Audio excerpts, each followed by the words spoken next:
Here we go. Good afternoon, everyone. Good afternoon. So President Biden vowed to lower prescription drug costs for seniors and families, and he's delivering on that promise. Today, the president will visit the National Institutes of Health Clinical Center in Bethesda, Maryland, to announce that dozens of pharmaceutical companies raised prices faster than inflation, triggering rebates to Medicare for outrageous price hikes. Thanks to the Inflation Reduction Act that every single congressional Republican voted against, we've taken steps to cap the cost of insulin at $35 for seniors, allow Medicare to negotiate lower prescription drug prices, and lock in $800 per year in health insurance savings for 15 million Americans. The Biden-Harris administration is also continuing to use fair pricing clauses to keep prices low for new treatments created with taxpayer dollars. Our work is not done. President Biden remains focused on making sure families can access the medicine they need at affordable prices. And you'll hear directly from him shortly. Now today we remember the 26 souls who lost their lives at Sandy Hook Elementary 11 years ago. 20 first graders were mercilessly gunned down with a weapon of war. And 6 brave educators were also killed, sacrificing their lives to protect their students. The President and the First Lady are praying for the moms and dads who lost their young children that day. For the family members and survivors in the Newtown community, so many of them have courageously gone on to fight for change and end the gun violence ripping apart lives and communities. As the President said this morning, we should not live like this. This administration is doing everything it can to stop the epidemic of gun violence, but we need Congress to act. We need Congress to act. We need universal background checks. We need a national red flag law. And we must ban assault weapons like the one used to kill these innocent children. Looking ahead to next week, I have 2 pieces of news to share. On Tuesday, December 19th, President Biden will travel to the National Cathedral here in Washington, D.C. to deliver remarks paying tribute to Justice Sandra Day O'Connor at her funeral service. Justice O'Connor dedicated her life to public service and a relentless pursuit to strengthen our democracy by finding common ground, reminding all Americans that there is far more that unites us than divides us. And on Wednesday, the President will travel to Milwaukee, Wisconsin to discuss how Bidenomics is creating a small business boom, lowering costs for hardworking families, and building an economy from the middle out and bottom up. He will also discuss how, under this administration, Americans have filed a record 14.6 million new business applications, including 178,000 in the state of Wisconsin. With that, the Admiral is back in the briefing room to give you an update on what's happening in the Middle East and take some questions.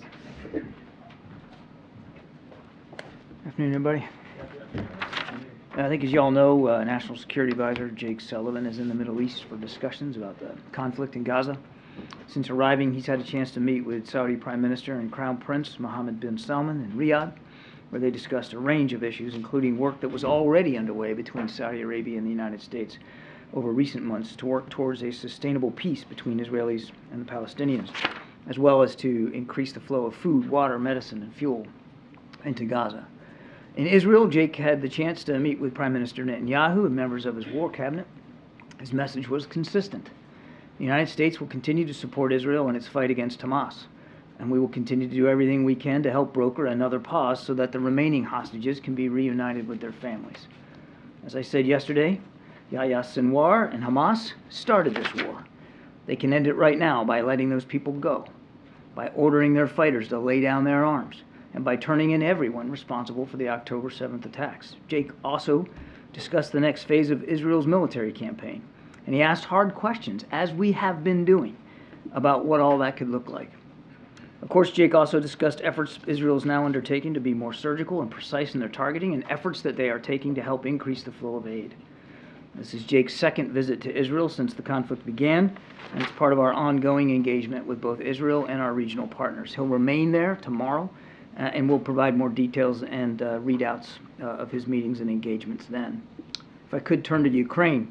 Today, Vladimir Putin, in his annual press conference, doubled down on his goal of conquering Ukraine and subjugating its people. Nearly 20 months after he launched his brutal and barbaric invasion, Mr. Putin said today that his aggression in Ukraine will not end, and there will only be peace, quote, when our goals are achieved, end quote. We all know what that means. But I sure hope that those House Republicans who have for months held hostage critical assistance to Ukraine heard Putin's message loud and clear. Instead, they're heading home for the holidays, while Ukrainians are heading right back into the fight. They'll face more shelling, more air attacks, more cold, dark nights, and just over the last 24 to 48 hours, we've seen additional airstrikes by Russia on critical infrastructure. And they'll face more death and destruction to their families and their homeland. They need our help, and they need it right now, not after the eggnog. If that's not enough to move you or change your mind, think about our own interests here. We know that what happens in Ukraine doesn't just happen to Ukraine. It's no foreign war. Putin is challenging the very international order that we helped build. He's challenging the UN Charter. He's challenging the very notion of sovereignty. He's challenging democracy itself. Russia seeks to remake the international order to create a world conducive to its highly personalized that would have profound effects on freedom and prosperity everywhere. So in short, we cannot afford not to help. Imagine the cost in blood and treasure in the lives of our own troops and those of our NATO allies if we just walked away from this effort, if we just let Putin take Ukraine, wipe it off the map as an independent country. As President Biden has said, we know from history that when dictators don't pay a price for their aggression, they just keep on going. And make no mistake, Putin is not the only. He's not the only one watching what's going on here and how this plays out. Other nations, friend and foe alike, will certainly learn lessons from our ability here to stand up or our inability to stand up. Inaction is action too. It's well past time for us to act in defense of our national security interests. Now just quickly, I think today you also saw we announced joint treasury and law enforcement actions against a notorious transnational criminal organization, Malas Mañas, engaged in the smuggling of people and illicit fentanyl into the United States from Mexico. This is part of the administration's ongoing efforts, coordinated with the government of Mexico, to tackle the global threat posed by the scourge of human smuggling and drug trafficking into the United States. Specifically, Treasury issued sanctions against this notorious transnational criminal organization and 2 human smugglers associated with this organization under the President's 2021 executive order, which targets those involved in global illicit drug trade. Separately, the Department of Justice also unsealed a combination of human smuggling, money laundering, and drug trafficking charges against 5 individuals, including the head of Malas Mañas.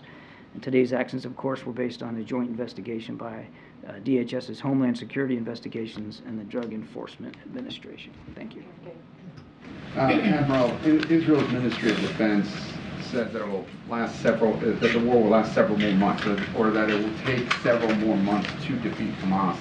Does the U.S. find that time unacceptable? This is consistent with what they've been saying since almost the very beginning, that this could take some time, and certainly they've talked about it in terms of months. There's nothing new there. That's very consistent with what they've been saying. And then separately, a senior Israeli diplomat is saying that the country will not accept a 2-state solution. That runs contrary to U.S. policy. What's your reaction to those comments? We still adhere to the promise and the vision of a 2-state solution. Nothing's changed about our policy. I'll let the Israelis speak for themselves. We still believe, the president still believes, it's not only possible, it's in the best interest of the Israeli people and the Palestinian people. But how is peace at all possible if the Israelis cannot accept that? As I said yesterday, Gabe, a 2-state solution may seem elusive right now. We're not fooling ourselves. We know that everybody's focused right now on the fight against Hamas. But it requires leadership, a 2-state solution. It requires leadership on all sides here to be able to roll up their sleeves and do the right thing, not only for their people, but for everybody in the region. The president is an optimist, and he still believes that it's the right answer, the right solution, and he still believes it's achievable. Nobody thinks we're going to pull a rabbit out of a hat here and get to it tomorrow, especially while they're in a fight for their lives right now. But it doesn't mean we're going to give up on the efforts. And just one more thing, and then I promise I'll shut up.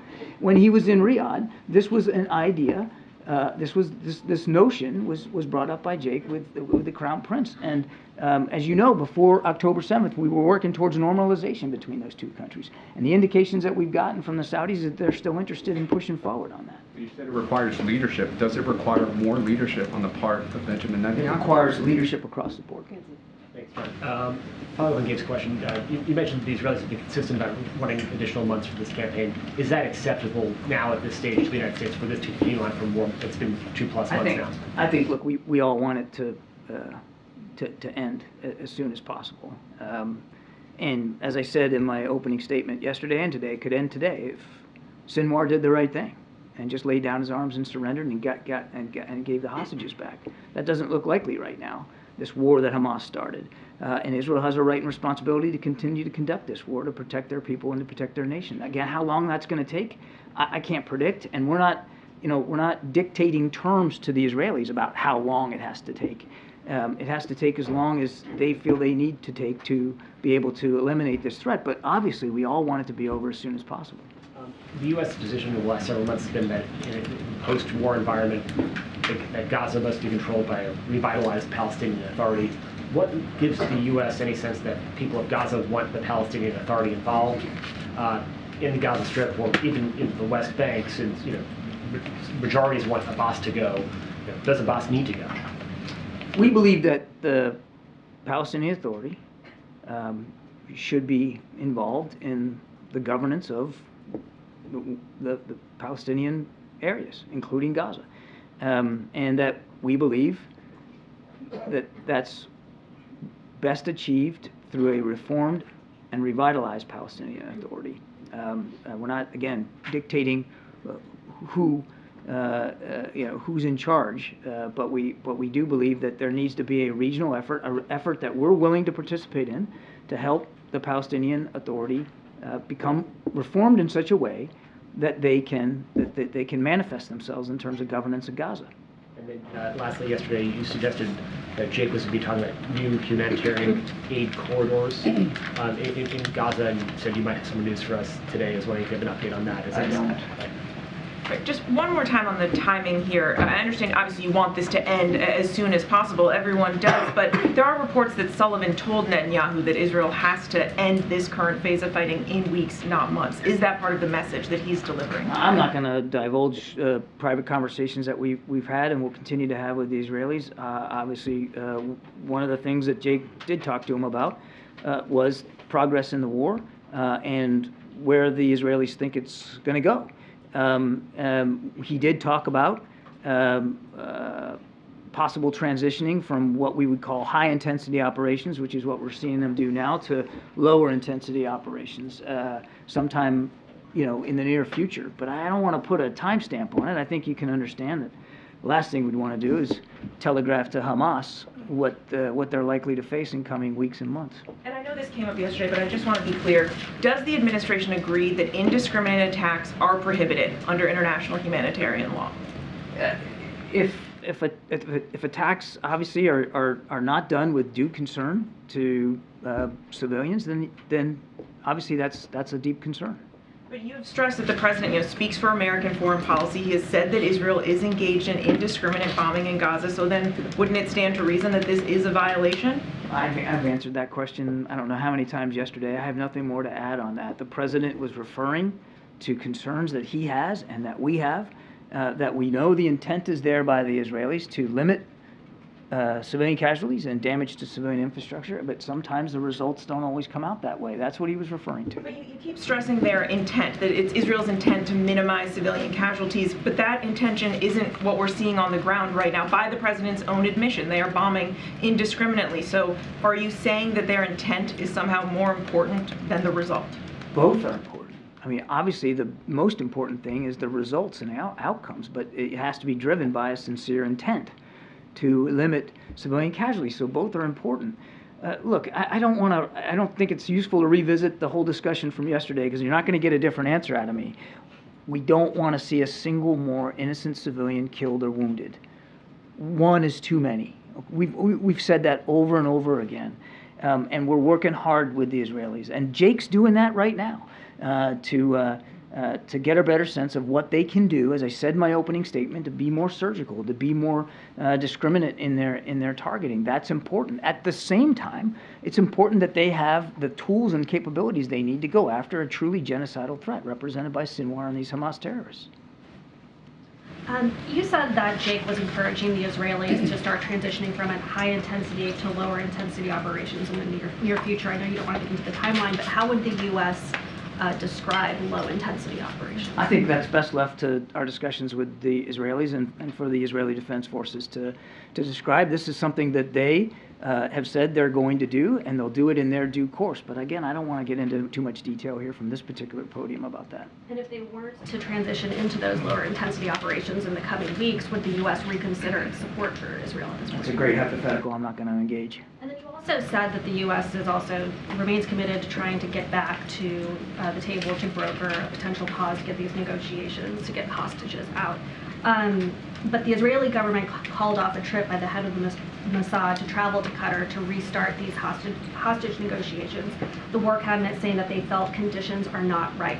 Does the U.S. agree with that assessment? We're still working by the hour to try to get a pause back in place so that hostages can get released. I'll let the Israelis speak to their negotiators and where they are and what they're going to focus on.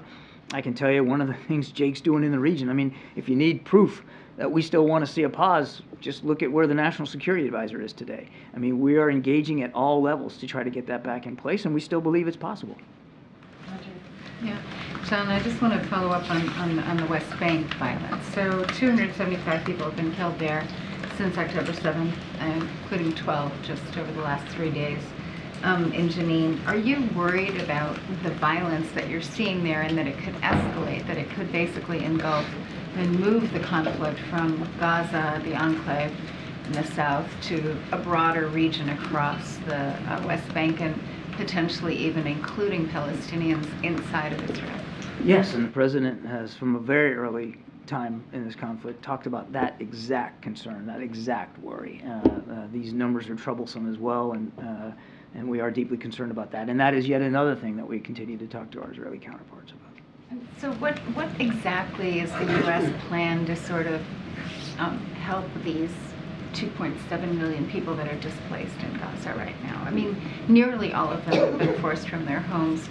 Winter is coming, it's getting colder, there's no food, people are... That's why, even when the pause fell apart, we continued to urge for a flow of humanitarian aid and assistance that was about at that level. Now, we haven't always reached it every day, but we've been trying very hard to keep that level of assistance up.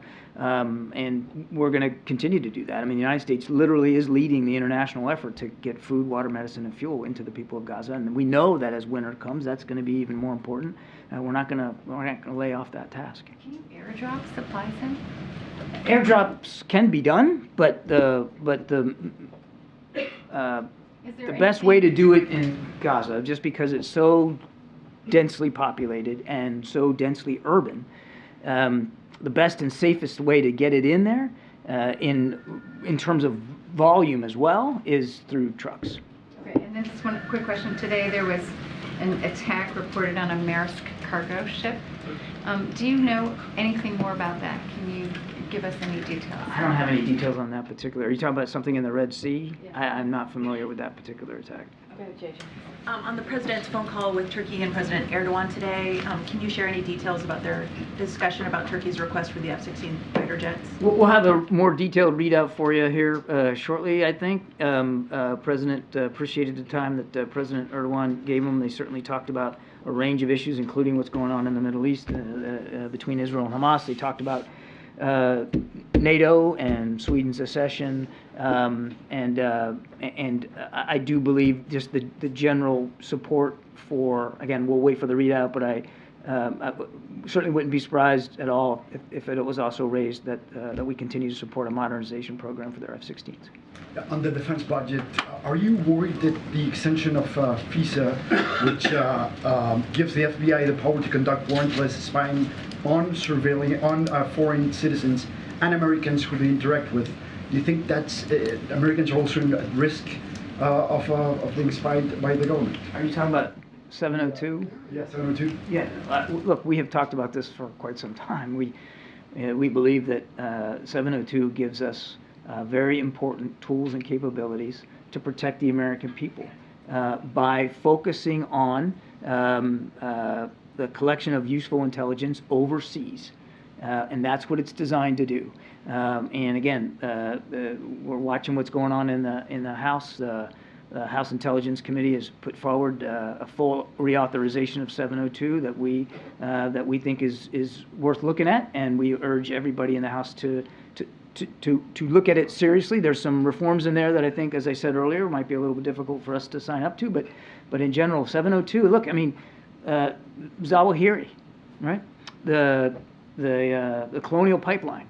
I could go on and on of things we were able to help improve our safety and security, and to go after threats to that safety and security that 702 gave us.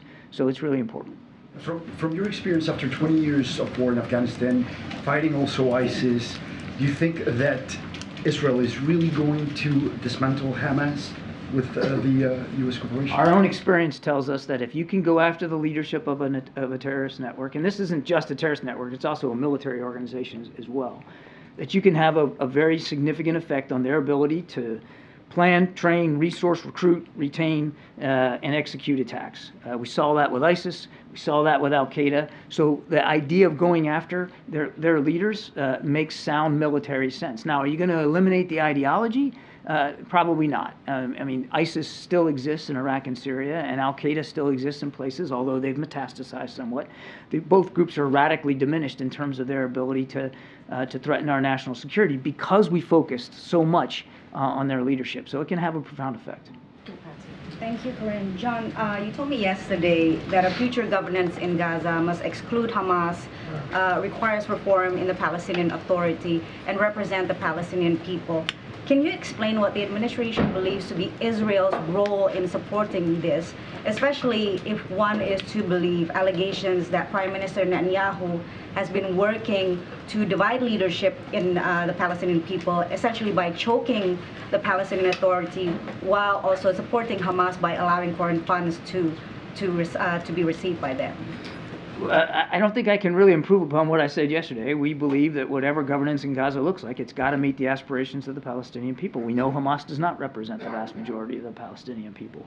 And so what we believe, as I said earlier, is that the best way to get at that kind of governance is through a reformed and a revitalized Palestinian Authority, which Secretary Blinken has spoken to quite well, that we're going to continue to work on. Do you believe that Israel has a role in that? Of course, Israel would have a role in helping us move towards that outcome, as well as other regional partners and Arab states in the region as well. And on Jake's visit, with him meeting the Saudis and the administration saying that normalization between Saudi and Israel will bring the goal of a two-state solution together. Can you break that down for me, please? How does that work in the current post-October 7 reality? Again, Patsy, we know that a two-state solution right now is going to seem elusive to a lot of folks. We understand that, given what's going on since the 7th of October. So, but that doesn't mean you give up on it. And in his meetings in Riyadh, one of the things Jake talked about with the Crown Prince was the idea of normalization between Israel and Saudi Arabia. This is an idea we had been pushing forward before the 7th of October, and we have indications that the Saudis are still interested in having that conversation going forward. That's a positive thing. Are we going to get there tomorrow? No, of course not. But that's, as I said yesterday, it's an important milestone to perhaps getting to a viable two-state solution. And one last one, please. The Council on American-Islamic Relations, or CAIR, has called on the Biden administration to respond to reports that the Israeli military has shot women, children, and babies in, quotes, execution style after they sought refuge in a school in Gaza. Is there any truth to those claims? I have no indication to verify those accusations. Just take you to another part, two other parts of the room real quick. In that marathon news conference, Vladimir Putin said that Moscow and Washington are in fact in contact over the fates of Evan Gershkovich and Paul Whelan, which is different than what has been said by you and others here about the request to get them back being rebuffed. He said, we have not refused to return our Wall Street Journal colleagues. So what is the status of talks between the U.S. and Russia in terms of those two? Well, he's right that we continue to talk to Moscow about getting Evan and Paul home where they belong. That those discussions are ongoing, and they're ongoing actively. I'm not going to detail them from here. He's absolutely wrong that his government did not rebuff a serious proposal. There was one put forward, and they rebuffed it. He's just wrong, flat out. One other thing in this hemisphere, how is the White House monitoring today's talks between Venezuela and Guyana over what could become a minor land war in South America? There's no reason for it to ever get to that point, Ed. We're watching that very, very closely. We know that the history here goes back to the late 1890s here, an arbitration that was done to sort of set that boundary. We believe that arbitral award should be respected. We don't want to see this come to blows. There's no reason for it to, and our diplomats are engaged in real time on this. Is there anyone down there for those talks, or? I don't know that we're participating in the talks, but our existing diplomatic structure down there is involved. Thanks, John. If I can go back to the Middle East, you've said that the administration has made it very clear to the Israeli government about the need to minimize civilian casualties. Is it your sense that the Israeli government is heeding that advice, and can you give us some clarification on how you make that assessment? We talked about this a little bit yesterday. Happy to revisit it. We have seen them be receptive to those messages. We have seen them act on those messages in terms of the scope and scale of the ground force that they used to go into North Gaza, much reduced than what they had originally planned. We saw them beginning to rely less on airstrikes. And because they've got troops inserted, and when you have troops inserted on the ground, you are able to target in a more precise way. You also take a higher risk to your forces. They lost 10 of their soldiers a day or two ago, largest loss in a single day, so there's a risk to your forces when you do that. And we've also seen them, as I've said before, telegraph their punches a little bit by publishing a map online in southern Gaza of where people can go and where they can't go. They've also opened up humanitarian corridors from the north to the south. Again, at our urging, that doesn't come without risk as well. So, and by the way, they agreed to a week-long pause in the fighting. A week-long pause that saw no civilian casualties because there wasn't fighting going on. And of course, that week-long pause potentially allowed Hamas to regroup, re-equip, restore themselves. So they are taking steps. Jake's message to them is obviously gratitude for the steps they're taking, but also to continue to urge them to take more, because we want to see them be more precise, more surgical, more deliberate, more cautious going forward. In the back. Go ahead. Admiral, I'm wondering if you can explain to us why the administration is slow-walking the transfer of rifles, M4s, M16s made in the U.S. to Israel. I'm going to have to refer you to the State Department to speak to that. That's their purview. John, why would somebody around here leak that the vice president is upset with the president about Gaza? And that's a great question, because I mean, if I could answer a question why somebody would leak, I mean, that would make me pretty smart and a lot smarter than I am. Let me just give me a second here. You've seen us officially and on the record, not in a leak, refute the basic premise of the story, that there's some sort of daylight between the vice president and the president. I found the headline of the story interesting, that the vice president is pushing the White House to, you fill in the blank, XYZ. Last I looked, the vice president is part of the White House. She's part of the team. And if she wasn't offering her advice and counsel to the president on innumerable issues, that would be a story. Her job is to provide advice and counsel to the president. So she does want President Biden to show more concern publicly for humanitarian damage then in Gaza. I think we've already pushed back on the premise of the story that there's some sort of daylight between her and the president. I would say that the entire leadership team here in the administration, Peter, wants to see no civilian casualties, wants to see the Israelis be more surgical, more precise, wants to see that humanitarian aid is increased into Gaza. And obviously, as the vice president has said herself, we all want to make sure that Israel has the tools and capabilities they need to defend themselves. Is President Biden okay? Yes, he is. He's okay. Yeah, that's good. That's a big story for us. Is the president okay that people from the vice president's team are going to the press with this? President is comfortable and confident that in Vice President Harris he has a real teammate, and a significant leader who understands the foreign policy direction that he's trying to take this country and our leadership on the world stage, and is candid, forthright, educated, smart, and willing to tell him exactly what she thinks. I'm not going to talk about what her advice and counsel is to the president. I would just tell you that the entire leadership team here all understands the importance of making sure Israel is more precise, more cautious, and more deliberate in their targeting, even as we are sure and certain that Israel continues to need our security assistance and support to go after Hamas. Thank you, Karine. CNN is reporting that, according to U.S. intelligence assessment, that nearly half of the Israeli munitions dropped on Gaza are imprecise, what they call a dumb bomb. Does this support what the president said yesterday, that the Israelis are using indiscriminate bombing in Gaza? What's your reaction to that? I cannot confirm the reporting of that. I'd refer you to the Israeli Defense Forces to talk about the types of munitions. I would refer you to the Israeli Defense Forces to speak to the types of munitions that they're dropping and the strikes that they're conducting. I've said, I don't know how many times here, I'm not going to armchair quarterback every single strike and every single attack that they conduct. Another question. You just said that this war can end if Hamas lay down their arms. Hamas political wing in Qatar indicated today that they will be willing to be part of the PA. Is this acceptable to end the war? Is this acceptable to the U.S.? What needs to happen to end the war today is the conditions I just laid out. And there's 3 of them, and they're not that difficult. Lay down your arms, turn over those who were responsible for the October 7th attacks, and give up all the hostages.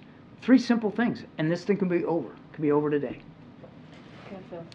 Thank you. I have 2 quick questions. First, I wanted to follow up on your comments about the Palestinian Authority remaining in governance. I'm just curious, as Congress puts together an aid package for Ukraine and Israel, does the president want to see the Taylor Force Act remain in effect, or is he open to U.S. aid going directly to the Palestinian Authority there? You're going to have to refresh my memory on what the Taylor Force Act is. Taylor Force Act prohibits direct funding to the Palestinian Authority so long as their policy of sending aid to the families of deceased terrorists is in effect. Look, this is all part of what we believe should be a reformed and revitalized Palestinian Authority so that they can be credibly and authentically in charge of governance over Palestinian territories. So, and then second question, any comment on Argentinian President Milei's proposal to dollarize their economy there? Is that something that the White House welcomes? I'll take the question. Don't have an answer for you there. Thanks, sir. I'm going to wrap it up. Thanks, Karine. Thanks, Admiral. On Ukraine, the European Union has just agreed to open membership talks for Ukraine. Just wondered if you've got any reaction to that, and also does that mean that Europe might ultimately be a more reliable partner than the United States at the moment, given the current problems of supplemental funding? Europe is already a very reliable partner to Ukraine, and we would fully expect that will continue. There's been terrific unanimity with our European allies about supporting Ukraine. The EU can speak to their decision-making here in terms of inviting Ukraine or not. I'll let them talk about that. That's not something that we would comment on. We are focused on making sure Ukraine, as I said at the top, has what it needs, particularly in these tough winter months. We're also, there was just a conference here last week over commerce, working on making sure that long-term Ukraine has an ability to both develop a more resilient organic defense industry and a defense industrial base, as well as tap into the defense industrial base of the United States and some of our European partners, so that there's long-term, that they can meet their own long-term security commitments. And the last thing I'll say is here, we're also working with President Zelensky, as you saw this week, on his idea for a just peace and what that has to look like, and operationalizing that with nations around the world. All right, last question. On Ukraine, there's a small working group on Capitol Hill. Senators Langford, Sinema, and Murphy say that they're making some progress when it comes to the dispute at the heart of what's going on Capitol Hill, which is over changes in border policy. They say they're making progress. This may or may not, of course, end up extending their time here in Washington before they go home for the holidays. But just having them say they're making progress, is that enough to start the ball rolling and to assuage some of the concerns that the U.S. isn't doing anything? is just saying they're making progress enough to get the ball rolling. In terms of assuaging the concerns about the international community that is watching and is trying to follow the U.S. lead regarding aid to Ukraine. I think what will be most effective to that end is actually getting a deal done. And we certainly wouldn't dispute the senator's take that there's progress, and we're going to continue to engage again in good faith in these negotiations. I'm obviously not going to get into the details from the podium, but the process is moving forward, and that's a good thing. But what really will send a strong message, not just to our allies, but to Mr. Putin, who just today said he still wants to wipe Ukraine off the map, is actually getting the funding to support Ukraine. And yes, we recognize that that requires compromise and discussions over border policy as well as border security. And the president and his team were willing to engage in those discussions. Thanks. Thanks, Admiral. Thank you. Okay, go ahead. Thanks, Karine. I heard from Kirby a few minutes ago, give that colorful line, they need our help right now, not after the eggnog. I'm just wondering, Is that wrong? So the White House is sort of trying to amp up the pressure on Congressional Republicans, it seems. Why do you think that's an effective strategy? And can you, given that you're saying that the Hill's not doing enough, can you talk about what the president himself is actually doing? We haven't seen him do much. So look, as you know, the president has been in regular contact, regular touch, and he said this with congressional leaders from both sides, from the Republican and Democratic side of the leadership. I'm sorry? Has he talked to the Speaker? I'm not going to get into like specifically who he's called, but obviously congressional leaders, right, from the Republican side and also the Democratic side, both parties. And as you know, staff has also been on the Hill. Our staff has been also, his staff has been also on the Hill negotiating on his behalf. And they met on Tuesday. They met again on yesterday. And we believe it's going in a productive place. We believe it's heading in the right direction.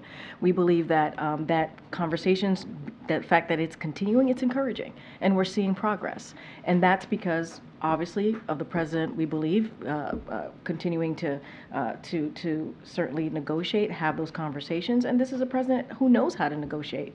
We've seen him do it multiple times over the past almost 3 years in this administration, being able to negotiate across the aisle and working on legislation, making things happen on behalf of the American people. Look, it's going in the right way. We understand that we have to find a bipartisan compromise to get this done. And we're talking about the policy side of it and the funding side of it as we talk about the border in relation to the border. And so we're going to continue to have those conversations. It continues on the Senate side. You heard us talk about how, and the Speaker said this himself, how he's going to, they're going to go on vacation. They're going to go on vacation while the Senate side continues to work. And that's not delivering for the American people when you go on vacation and go on Christmas recess. So you mentioned the president's negotiating.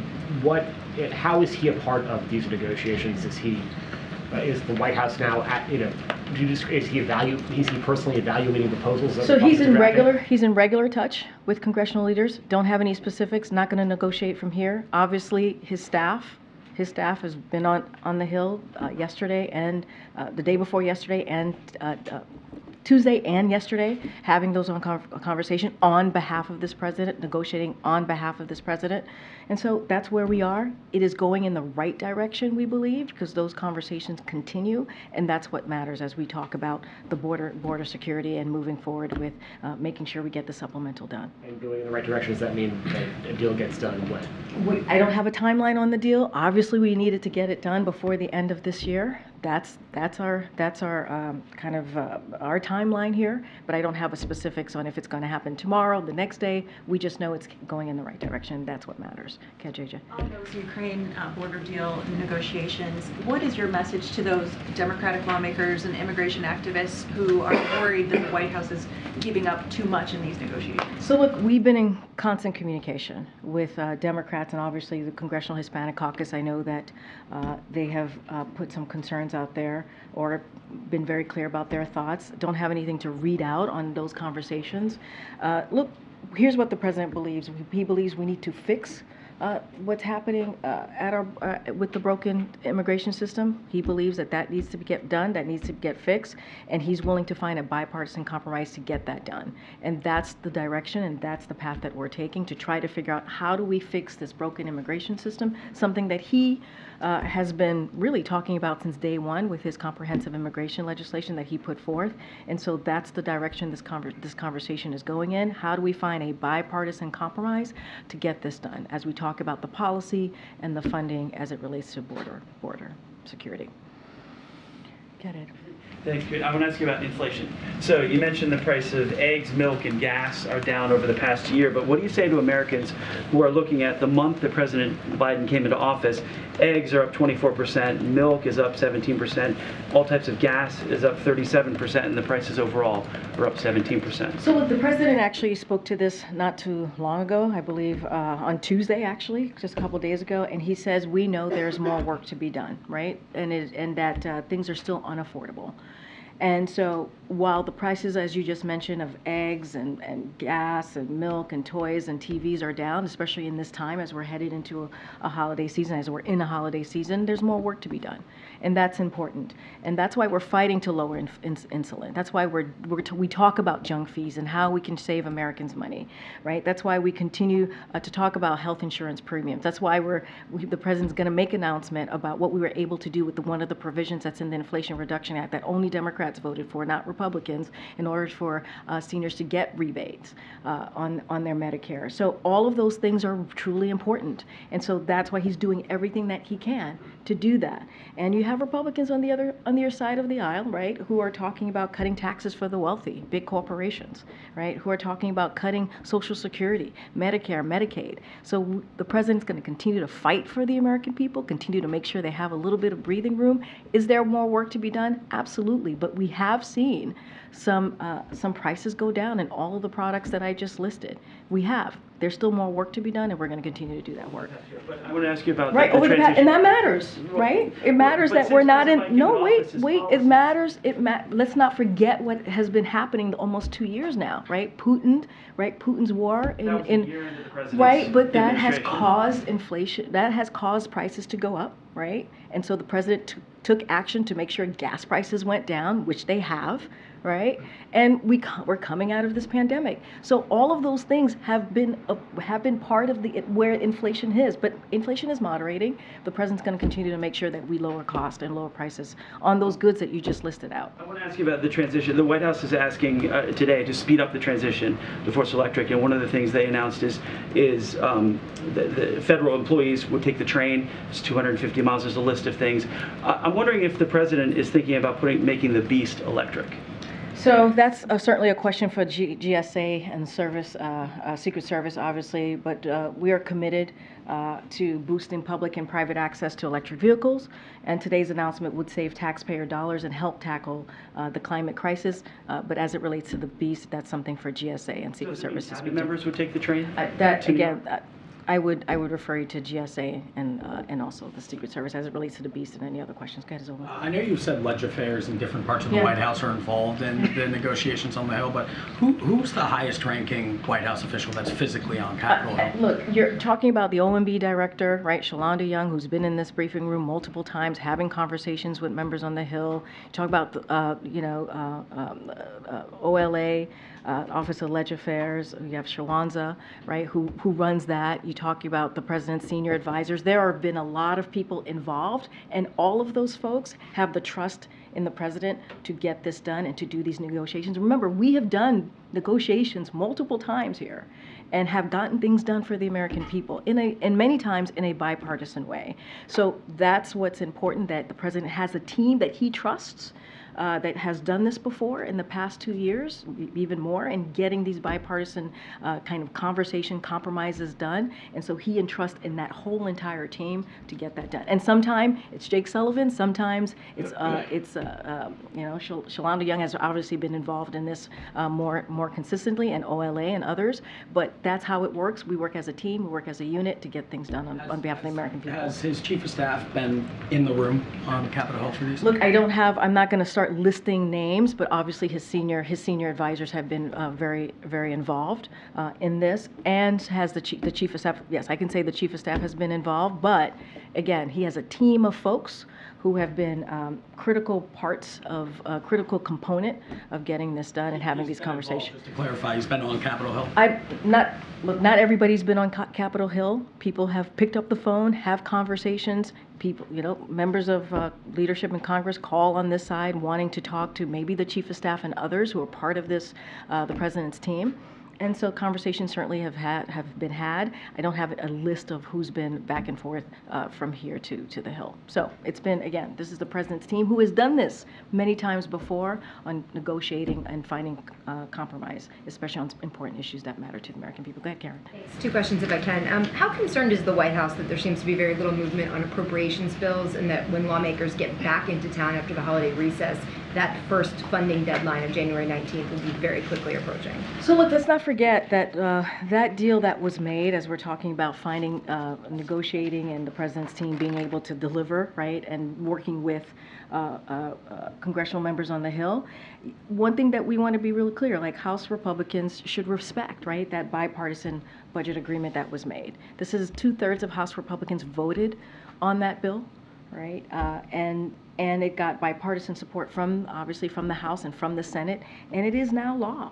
It is something that they passed it out of the House, out of the Senate. The president signed it into law, and it is the law law of the land. It is still in effect. So that should be honored, and that certainly it should be that full agreement. They should abide by that full agreement. Second question, this is a local story, but a pretty big local story. Does the White House have any reaction to the possible move of 2 professional sports teams, the Wizards and the Capitals, and what that might mean for the revitalization of downtown DC after COVID? So I'm going to be very careful. They're private organizations, so don't want to comment on private organization. But what I can say more broadly, and I know you all are aware of this, that the White House Chief of Staff, Jeff Zients, sent a memo to cabinet secretaries earlier this year on the importance of returning to the office. So I'll let DC government speak to its plans for downtown, but the White House has called for federal agencies to aggressively execute plans to return to work and to return to the office. So that's kind of how we've done our part here on the federal government, but as it relates to private organizations, I'm just not going to comment on their decisions here. Right. There's sort of an interesting problem brewing in Maine, where the IRS has reversed its position in terms of taxing an energy subsidy that was paid to people in the state. It's not a huge amount of money, but it is really a frustration for the people there who are angry about what they say is sort of a switch in position on the IRS. Have you had any contact with Maine about this? And is there anything you can say? Certainly I would refer you to the IRS on that particular question. I saw some of the reporting. I haven't had a chance to talk to the team about this particular situation in Maine, so I would have to go back to the team and ask them that question. But in the meantime, I would certainly refer you to the IRS on this. And then I just have a question on this ongoing question about inflation and how Americans feel about prices. This year, the Biden administration's made a big effort to sort of push Bidenomics and go out into the country. Do you anticipate doing more of that to try to hammer home this message? And is there, especially sort of in some of the bigger categories, rental, is there anything that you can do short of, or in addition to what's already being done to just alleviate pressure for Americans feeling the sustained brunt of this prices? So inflation is coming down, it's but moderating. prices are still high across the board. I totally understand that. That's why the president said himself, things are still unaffordable, right? That's why he said just recently, just a couple days ago on Tuesday, and he said he's going to continue to do the work to make sure that we lower costs for the American people, which he has done. We've talked about gas prices, we've talked about the products that people, whether it's a grocery store or a TV or what have you, to make sure that costs go down. We talked about junk fees, where he's going to talk about these rebate as it relates to Medicare, and Inflation Reduction Act is so important in that vein, right? And the things that it's been able to do to lower cost. Look, as it relates to Bidenomics, the president, I just announced at the top of the briefing, he's going to go to Milwaukee. He's going to talk about Bidenomics, investing in America, what Bidenomics has done for the American people coming out of the pandemic. We can't forget what happened when the president president walked in, we saw literally the economy at a tailspin. And so the president has been working every day to get the economy back on its feet, make sure that we're building a middle class from the bottom up, middle out, and that's what you've seen him do. And the data shows, as you just mentioned in your question, inflation is moderating. And, you see jobs created at more than 14 million jobs. Unemployment is at under 4%. All of those things is part of Bidenomics, and you will certainly hear the president talk more about that over the next couple months as we finish out certainly the year. Okay, Stephen. A question on Ukraine and then one on the impeachment inquiry. On Ukraine, President Zelensky told Speaker Johnson that additional U.S. funding wasn't so urgent that it could perhaps wait another month or two. The White House has been communicating this is a much more urgent matter. Could you explain the disconnect? I don't think there's a disconnect. We've said by the end of the year, we would be in a place where we wouldn't be able to help Ukraine. We would be running out of funds. I talked about this. I think Karen asked me a question about how much of the funding is left. I talked about it being about $1 billion left. We are in a place where if we don't get that supplemental, we will not be able to help Ukraine in the way that we have for almost 2 years as they are defending their country, defending their democracy, defending against Putin's aggression. And we heard the Admiral lay into what Putin said today and how he wants to basically wipe off the map Ukraine. And we cannot allow that. We have to be part in making sure that Ukraine is able to fight for their democracy. So we have some funds left, not much, and we really need that supplemental. That's why we call it an emergency national security supplemental, because we need it. Ukraine needs it. They need to continue to defend their country and fight against tyranny. The impeachment inquiry, the House of Representatives voted last night to formally authorize the impeachment inquiry that started in September. For a lot of people at home who only view this in very broad strokes, could you explain to people why the president interacted with so many of his relatives, foreign associates, and why he continues to deny any interaction? How should people think about this? Well, let's be very clear here. And I talked about this yesterday, and I'll talk about it a little bit more. And the president put out a statement yesterday that was very clear. It's, what we're seeing from House Republicans is wasted time, and it is certainly, baseless political stunt. That's what we're seeing. And they're leaving, House Republicans are leaving this week to go, enjoy a nice holiday, right, as most Americans should. But what happened to the funding to Ukraine? You just asked me about Ukraine. They haven't been able to get that done. They haven't been able to help us fix what's going on at the border. They haven't been able to get that done. They haven't been able to start a conversation on how we're going to avert a shutdown in January. They haven't been able to do that. And so, look, there's been zero evidence. Zero evidence. You can ask me about engagement and what the president has done with his family in conversation, but there's no evidence. But there's no evidence. There is no evidence that the president has done wrongdoing. There's none. Absolutely none. None. And that is just a fact. You've heard it from Republicans themselves. So they're wasting their time. Instead of doing the work on behalf of the American people, they go after the president's family. That's a waste of time. Is there an easy way to counter the central message, though, that the president interacted with associates and has been lying about it since? The president is not lying about anything as it relates to what House Republicans are trying to do. It is baseless, it is a political stunt, and it has not proven that the president has done anything wrong. Anything wrong. And so they are wasting their time. They are wasting the American people's time. And what they should be doing is the things that I just listed. They're going to go home, but they haven't taken care of what we need to make sure that we are helping Ukraine. There's going to be potentially a shutdown next month. They have done nothing to avert that shutdown. Go ahead. A few things. Just to follow up on, you mentioned the concerns of the Hispanic caucus and some other groups. Have they now been contacted by White House officials and read into the ongoing conversations? We've been in touch with them. That's what I can say is we've heard their concerns. We've had conversations. We've been in regular touch. I'm not going to go into details about the conversation. A few other things. You keep mentioning how the House has left town. Would the president consider postponing any Christmas vacation plans of his own if there's no deal on Ukraine? We're hoping that a deal is done. I can't talk about changes in the president's schedule. We still have a week left, right, before that happens. We know that the conversation is going well right? It's going in the right direction, we believe. We're encouraged by that. The president's team was on the Hill yesterday and also today, and I'm sorry, also Tuesday. And so that's encouraging. That's encouraging. And that's what we're going to focus on. I just don't have anything, we don't have anything to share on the president's schedule. He's going to go, as you know, to Milwaukee on Wednesday, and on Tuesday he's going to go to the National Cathedral to give some words on behalf of Sandra Day O'Connor. And as we near the end of the year, just traditional presidential things, should we anticipate a year-end news conference? You guys he just did a press conference. You had a co-star. We got a co-star. Okay. He took 2 questions. No, he took more than 2 questions. There were 4. There were 2 plus 2. Okay, for American Press. Look, guys. We're a needy bunch. You said it, not I did. Look, he did a 2 plus 2 on Tuesday. Gosh, the week is going by really fast.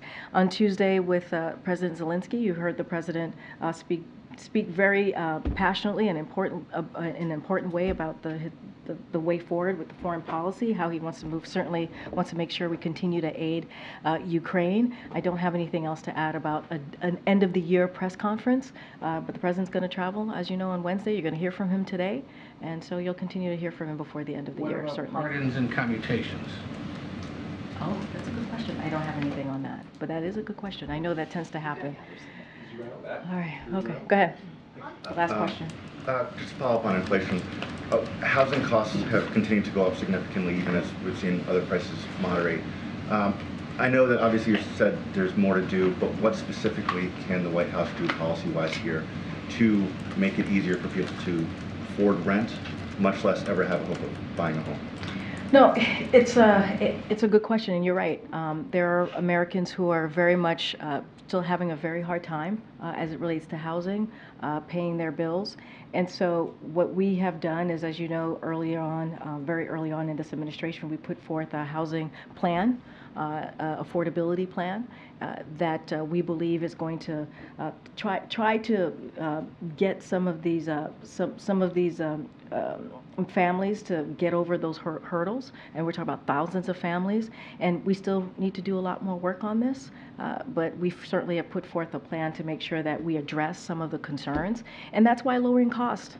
The announcement today, the announcements that we've made on junk fees, the announcements that we have made on lowering costs when it comes to gas or eggs and products like that and TVs are all important for Americans. But you are right, there's still more work to be done. The president has said this. We put forth, like I said, a plan to reduce mortgage insurance premiums, for example, to make sure that that student loan borrowers qualify for mortgages. That's really important as well, and so that we have taken some steps on the federal level to ease that burden on American families. And I know you don't tell the Fed what to do from here, but in terms of people's perception of the economy, of Bidenomics, how much of a factor do you feel like interest rates, where the Fed is setting interest rates, plays into that? I'm going to be really careful because even speaking on that is speaking on the Fed. It is, as you know, an independent agency, going to be super mindful on that. They make their own monetary policies, so I'm just not going to speak to that. But obviously, we are certainly understand that there's more work to be done in lowering cost. But I'm not going to speak to the Fed's policy, monetary policy. Thanks, guys.